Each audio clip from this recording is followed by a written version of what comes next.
Pengertian lahan. Jenis vegetasi pada lahan. Rencana tata guna lahan. Kelebihan dan kekurangan ekologis. Assalamualaikum warahmatullahi wabarakatuh. Perkenalkan, nama saya Puja Sami Utami dengan NIM 05101382025065. Pada hari ini saya akan menampilkan video tentang praktikum perencanaan lahan di lokasi saya sendiri. Pengertian lahan. Baiklah, yang pertama adalah pengertian tentang lahan. Lahan dapat diartikan sebagai suatu wilayah di permukaan bumi yang terdiri atas kesatuan biosfer yang bersifat tetap atau bersifat siklik. Nah, kesatuan biosfer ini meliputi atmosfer, hidrologi, topografi, kemudian tumbuhan dan hewan dan lain sebagainya yang ada di atas dan di bawah dari suatu wilayah tersebut. Lahan sebagai suatu sistem mempunyai komponen-komponen yang terorganisir secara spesifik dan perilakunya menuju kepada sasaran-sasaran tertentu. Komponen-komponen lahan ini dapat dipandang sebagai sumber daya dalam hubungannya dengan aktivitas manusia dalam memenuhi kebutuhan hidupnya. Perencanaan tata guna lahan.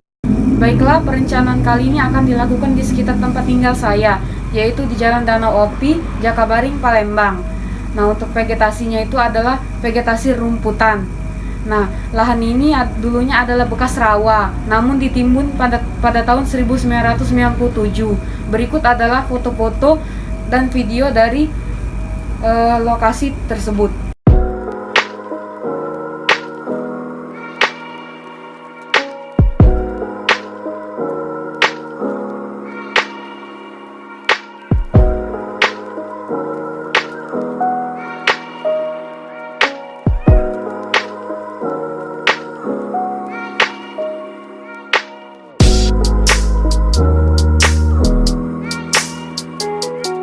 Perencanaan tata kelola lahan.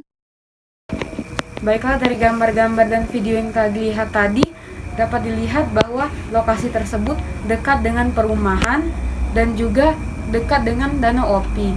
Maka jenis tata kelola lahan yang dapat dilakukan adalah dengan pembuatan taman publik. Nah, pembuatan taman publik ini akan memberikan masyarakat banyak benefit. Salah satu diantaranya adalah sebagai tempat pariwisata.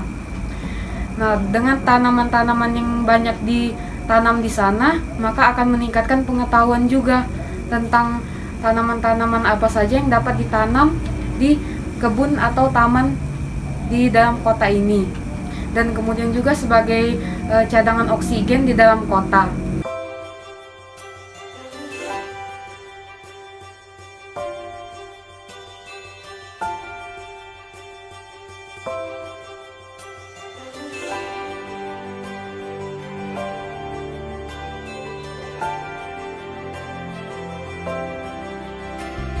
Kelebihan dan kekurangan ekologis. Baiklah, selanjutnya adalah tentang kelebihan dan kekurangan dari ekologis. Secara ekologis, kelebihan dari tempat ini adalah bahwa tempat ini adalah lahan kosong, dan lahan kosong tersebut sebaiknya diisi dengan seperti tempat-tempat yang hijau, karena ini juga di depan perumahan dan juga dekat dengan danau. Kemudian untuk kekurangan dari ekologisnya adalah di tempat ini sering terdapat banyak sampah dan sering tidak terlihat terawat. Maka dari itu, jika ingin dilakukan pembangunan atau tata kelola lahan di daerah sini, maka harus dilakukan dengan sungguh-sungguh dan juga dilakukan pengecekan secara berkala. Pada aspek kelebihan lagi adalah satu, menjadi ruang terbuka hijau yang berfungsi untuk estetika dan fungsi penyimpanan oksigen bagi manusia yang berada di tengah kota. Yang kedua, lokasi dekat dengan perumahan dan dekat dengan danau buatan. Hal ini akan menjadikan daerah sekitar ini menjadi sejuk dan segar. Dan yang ketiga, pembuatan taman dengan konsep modern dan dekat dengan kota akan menjadikan lokasi dikunjungi dan dijadikan tempat wisata oleh khalayak umum. Maka kesimpulannya, lahan kosong ini akan menjadi lahan yang bermanfaat bagi manusia dan ekosistem di sekitarnya. Kualitas taman kota sebagai ruang publik perkotaan dikatakan memenuhi kualitas apabila mencapai kelayakan terhadap kriteria, kualitas fungsional, kualitas visual, dan kualitas lingkungan. Manusia dengan ruang atau aktivitas dengan tempat beraktivitas merupakan dua hal yang tidak bisa dipisahkan. Interaksi antara pengguna dengan taman kota akan memunculkan makna tempat bagi ruang itu sendiri sesuai dengan fungsinya. Poin penting dalam perencanaan lahan. Perencanaan penggunaan lahan merupakan penilaian yang sistematik terhadap lahan untuk mendapatkan alternatif penggunaan lahan dan memperoleh opsi yang terbaik dalam memanfaatkan lahan agar terpenuhi kebutuhan manusia dengan tetap menjaga agar lahan tetap dapat digunakan pada masa yang akan datang.